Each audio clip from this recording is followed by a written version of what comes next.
चर्चा के दरमियान अनेक मान्य सदस्यों ने अपने विचार रखे और चर्चा को समृद्ध करने का अपने अपने तरीके से प्रयास भी किया। इस चर्चा को समृद्ध करने के प्रयास करने वाले सभी आदरणीय साथियों का भी मैं हृदय से आभार व्यक्त करता हूं, अभिनंदन करता हूं।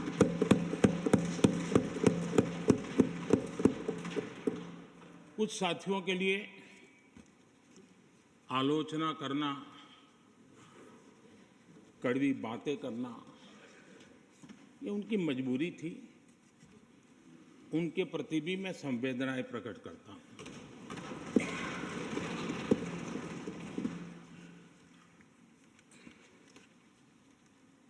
मैं उस दिन तो कह नहीं पाया, लेकिन मैं खड़गे जी का विशेष आभार प्रकट करता हूं।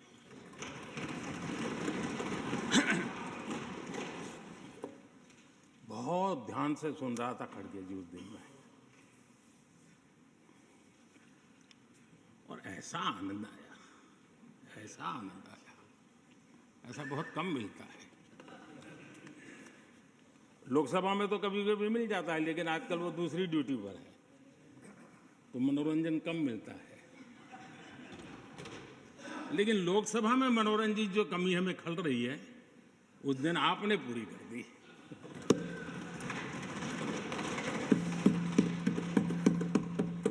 और मुझे प्रसन्नता इस बात की थी कि माननीय खड़गे जी काफी लंबा और बड़ी इम्तिहान वजह से शांति से बोल रहे थे। समय भी काफी लिया था। तो मैं सोच रहा था कि आजादी मिली कैसे, इतना सारा बोलने की आजादी मिली कैसे। तो मैं सोच तो रहा था, लेकिन बाद में मेरे ध्यान में आया कि दो स्पेशल कमांडर जो रहते ना, उस दिन नहीं थे और आजकल नहीं रहते वो।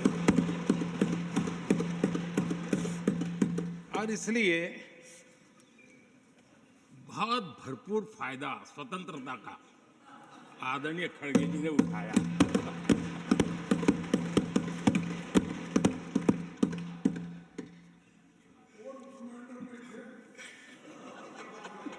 और मुझे लगता है कि उस दिन खड़गे जी ने सिनेमा का एक गाना सुना होगा, ऐसा मौका फिर कहाँ मिलेगा।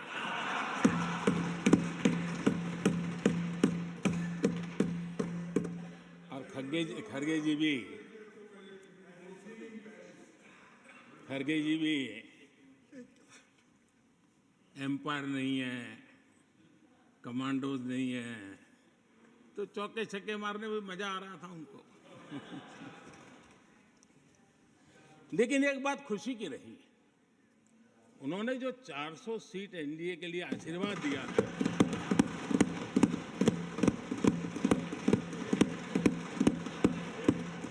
और मैं खड़गे जी के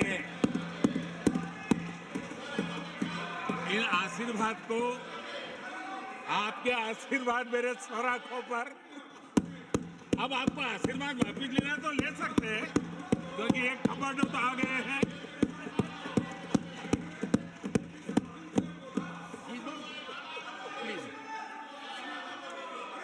आदरणीय सभापति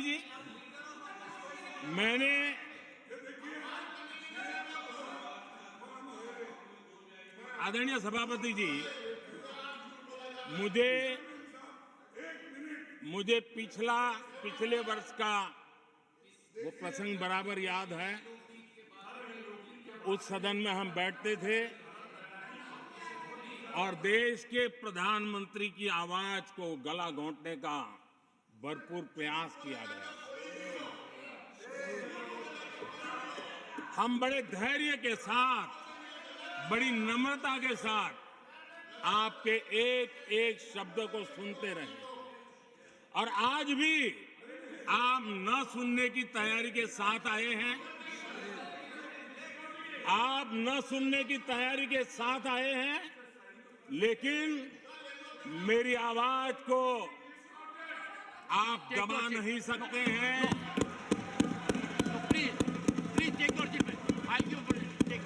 देश की जनता ने इस आवाज को ताकत दी हुई है। देश की जनता के आशीर्वाद से आवाज निकल रही है और इसलिए आपने पिछली बार, मैं भी इस बार पूरी तैयारी के साथ आया हूं। मैंने सोचा था कि उस वक्त कि शायद आप जैसे व्यक्ति सदन में आए हैं तो मर्यादाओं का पालन करेंगे, लेकिन डेढ़ पौने 2 घंटे तक क्या जुल्म किया था आप लोगों ने मुझ पर, और उसके बाद भी मैंने एक भी शब्दों की मर्यादाएं तोड़ी नहीं। आदरणीय सभापति जी, मैंने भी एक प्रार्थना की है, और प्रार्थना तो कर सकते हैं और मैं तो करता रहता हूं। पश्चिम बंगाल से आपको जो चैलेंज आई है,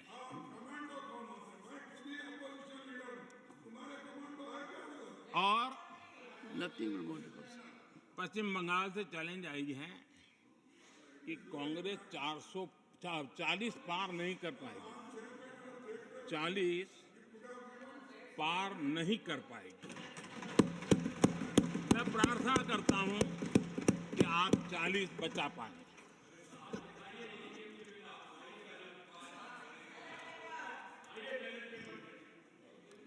आदरणीय सभापति जी, हमको बहुत सुनाया गया है और हमने सुना है। लोकतंत्र में आपका कहने का अधिकार है और हमारी सुनने की जिम्मेवारी है। और आज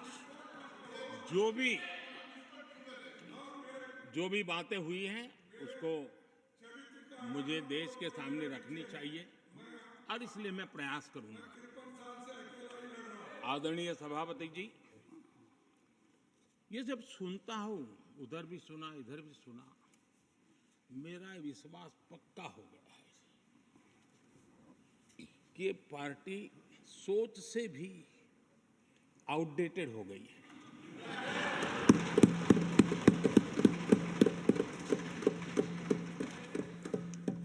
और जब सोच आउटडेटेड हो गई है तो उन्होंने अपना कामकाज भी आउटसोर्स कर दिया है। देखते ही देखते इतना बड़ा दल, इतने दशकों पर तक देश पर राज करने वाला दल, ऐसा पतन, ऐसी गिरावट, हमें खुशी नहीं हो रही है। हमारी आपके प्रति संवेदनाएं हैं, लेकिन डॉक्टर क्या करेगा जी, पेशेंट खुद। आगे क्या बोलूं?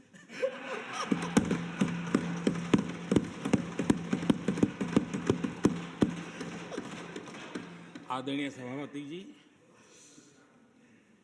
ये बात सही है कि आज बहुत बड़ी बड़ी बातें होती हैं, सुनने की ताकत भी खो चुके हैं, लेकिन मैं तो देश के सामने बात रखने के लिए जरूर कहूंगा। जिस कांग्रेस ने सत्ता के लालच में सरेआम लोकतंत्र का गला घोंट दिया था, जिस कांग्रेस ने दर्जनों बार लोकतांत्रिक तरीके से चुन करके आई सरकारों को रातों रात भंग कर दी थी, बर्खास्त कर दिया, जिस कांग्रेस ने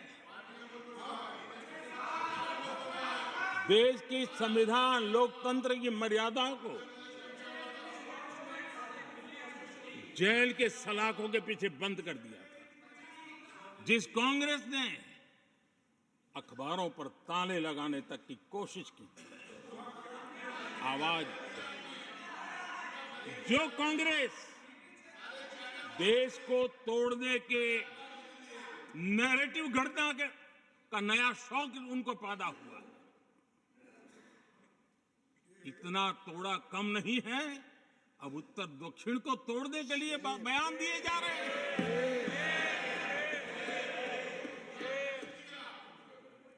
और और ये कांग्रेस हमें लोकतंत्र और फेडरलिज्म उस पर प्रवचन दे रही है। आदरणीय सभापति जी, जिस कांग्रेस ने जात और भाषा के नाम पर देश को बांटने में कोई कसर नहीं छोड़ी, जिस कांग्रेस ने आतंकवाद और अलगाववाद को अपने हित में पनपने दिया, जिस कांग्रेस ने नॉर्थ ईस्ट को हिंसा, अलगाव और पिछड़ेपन में धकेल दिया, जिस कांग्रेस के राज में नक्सलवाद के लिए देश के लिए एक बहुत बड़ी चुनौती बनाकर के छोड़ दिया, जिस कांग्रेस ने देश की बहुत बड़ी जमीन दुश्मनों के हवाले कर दी, जिस कांग्रेस ने देश की सेनाओं का आधुनिकीकरण होने से रोक दिया, वो आज हमें राष्ट्रीय सुरक्षा और आंतरिक सुरक्षा के लिए भाषण दे रहे। जिस कांग्रेस ने आजादी के बाद से ही कंफ्यूज रही, उनको उद्योग जरूरी है कि खेती जरूरी है, उसी कंफ्यूजन में गुजारा किया। जो कांग्रेस तय नहीं कर पाई कि नेशनलाइजेशन करना है कि प्राइवेटाइजेशन करना है, उलझती रही। जो कांग्रेस 10 वर्ष में 12 नंबर से 11 नंबर पर आर्थिक व्यवस्था ले आ पाई, 10 साल में 12 से 11 नंबर, और आप 12 से 11 आने में बहुत मेहनत नहीं पड़ती है। जैसे जैसे आगे बढ़ते हैं तो मेहनत और बढ़ती है। हम 10 साल में 5 नंबर पे ले आए, और ये कांग्रेस हमें यहाँ आर्थिक नीतियों पर लंबे लंबे भाषण सुना रही है। आदरणीय सभापति जी, जिस कांग्रेस ने ओबीसी को पूरी तरह आरक्षण नहीं दिया, जिसने सामान्य वर्ग के गरीबों को कभी आरक्षण नहीं दिया, जिसने बाबा साहब के बजाय बाबा साहब को भारत रत्न देने योग्य नहीं माना, अपने ही परिवार को भारत रत्न देते रहे, जिस कांग्रेस ने देश की गली सड़कों चौक चौराहे पर अपने ही परिवार के नाम के पाठ जड़ दिए हैं, वो हमें उपदेश दे रहे हैं, वो हमें सामाजिक न्याय के पाठ पढ़ा रहे हैं। आदरणीय सभापति जी, जिस कांग्रेस के अपने नेता की कोई गारंटी नहीं है, अपनी नीति की कोई गारंटी नहीं है, वो मोदी की गारंटी पर सवाल उठा रहे हैं।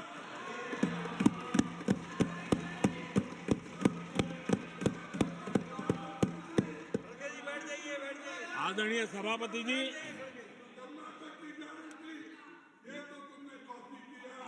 सभापति जी, यहाँ एक शिकायत थी,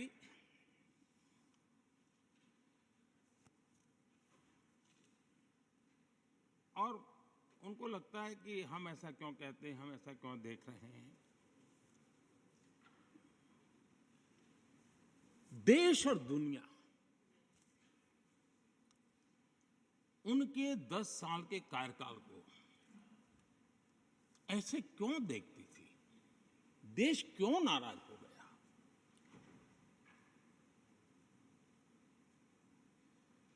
इतना गुस्सा देश को क्यों आया? आदरणीय सभापति जी, हमारे कहने से सब नहीं हुआ है। खुद के कर्मों के फल और अब तो सामने रहते हैं, वो कोई दूसरे जन्म में नहीं होते हैं, इसी जन्म में। आदरणीय सभापति जी, कुछ हम किसी को बुरा नहीं कहते, हमें क्यों बुरा कहना चाहिए? जब उन्हीं को लोगों ने बहुत कुछ कहा हो तो मुझे क्या कहने की जरूरत है? मैं एक वक्तव्य सदन के सामने रखना चाहता हूं। मैं पहला कोट पढ़ रहा हूं। सदस्यगण जानते हैं, ये कोटेशन है, सदस्यगण जानते हैं कि हमारी ग्रोथ धीमी हो गई है और फिस्कल डेफिसिट बढ़ गया है। महंगाई दर बीते 2 वर्षों से लगातार बढ़ रही है। करंट अकाउंट डेफिसिट हमारी उम्मीदों से कहीं अधिक हो चुका है। ये कोट मैंने पढ़ा। ये किसी भाजपा के नेता का कोट नहीं है, नहीं ये कोट मेरा है। आदरणीय सभापति जी, यूपीए सरकार के 10 साल पर तत्कालीन प्रधानमंत्री आदरणीय पीएम के रूप में रहे श्रीमान मनमोहन सिंह जी ने कहा था और खुद के कार्यकाल में कहा था। ये हालत थी, उन्होंने वर्णन किया था। आदरणीय सभापति जी, अब मैं दूसरा कोट पढ़ता हूं। देश में व्यापक गुस्सा है, पब्लिक ऑफिस के मिसयूज को लेकर भारी गुस्सा है। इंस्टीट्यूशंस का मिसयूज कैसे होता था, ये उस समय ये भी मैंने नहीं करा, ये उस समय के प्रधानमंत्री पद पर डॉक्टर मनमोहन सिंह जी कह रहे थे। उस समय भ्रष्टाचार को लेकर पूरा देश सड़कों पर था, गली गली में आंदोलन चल रहे थे। अब मैं तीसरा कोट पढ़ूंगा।